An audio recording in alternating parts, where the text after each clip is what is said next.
The next morning, Diesel rolled by the quarry, but he didn't pick up his slate cars. By the time Duck arrived at the quarry later on, the train was already almost late.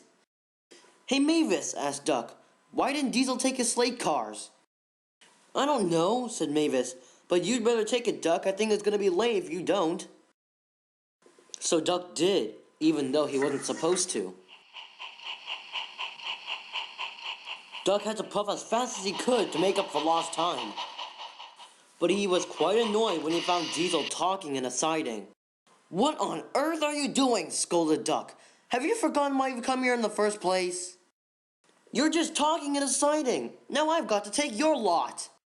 "You've inconvenienced everyone," continued Duck. "What have you got to say for yourself?" "So what?" retorted Diesel. "You were doing the same thing with Stepney yesterday." "I did not," fumed Duck. "He actually needed help. What does Iron Bert need?" "He's just getting over a personal matter," said Diesel. "That's why I need to talk to him, to make him feel better." "We're trains. What kind of personal matters do we have?" "Oh, Duck," said Diesel. "You don't need to argue over such petty objections. Aren't you supposed to be at the docks by now?" "You're supposed to be at the docks," said Duck. "This is your train, not mine." With that, Duck puffed angrily away. Diesel snickered, but he wasn't laughing when he got a firm talking to from Sir Topham Hatt. "Engines on this railway," said the fat controller, "work hard and are really useful. You are not, and engines just like you get sent away." "But sir," said Diesel, "Duck was doing the same thing." "Duck was helping out Stepney at Knapford Station. You weren't doing anything." "Now Diesel, if anything like this happens again on this visit, you are getting sent back immediately on that spot. You get me?" "Yes, sir." "That stupid Duck. I'll show him what a Diesel like me can do." Whenever Duck returns from his journeys, he always parks himself in the quarry siding to rest. But today, Diesel was going to throw in a little surprise for Duck. While Duck was on his journey, he arranged some freight cars. But obviously, they weren't for Duck's benefit. It was just another part of Diesel's devious plan. Later, Duck was returning from Brendam.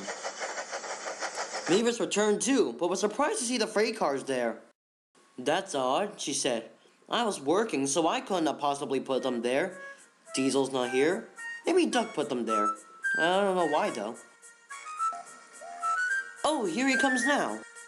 But Duck was surprised to see the freight cars.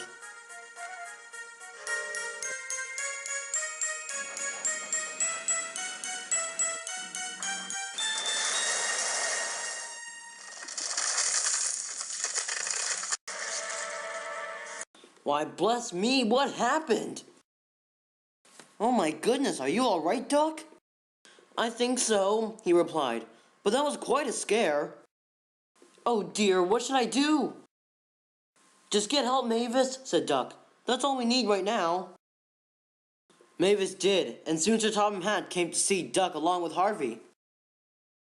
Said Sir Topham Hatt. "Looks like you can't work now. That's no condition for it," said Sir Topham Hatt.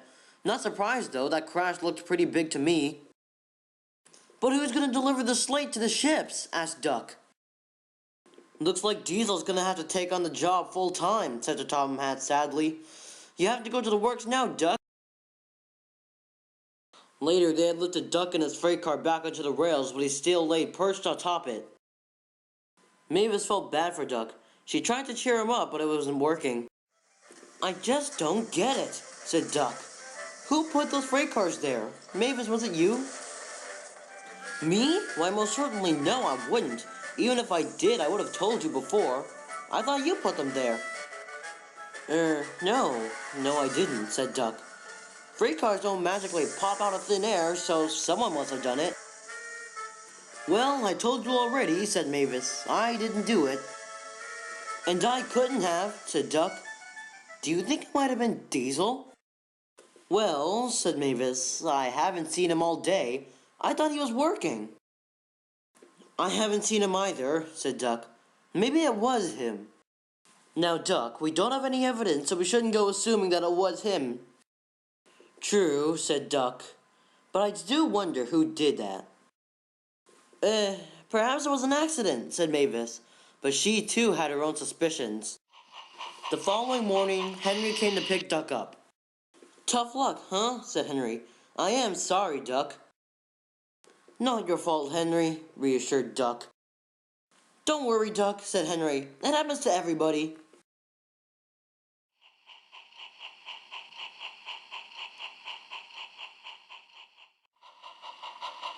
And as Henry pulled Duck away to the works, Diesel smirked again, only this time in triumph.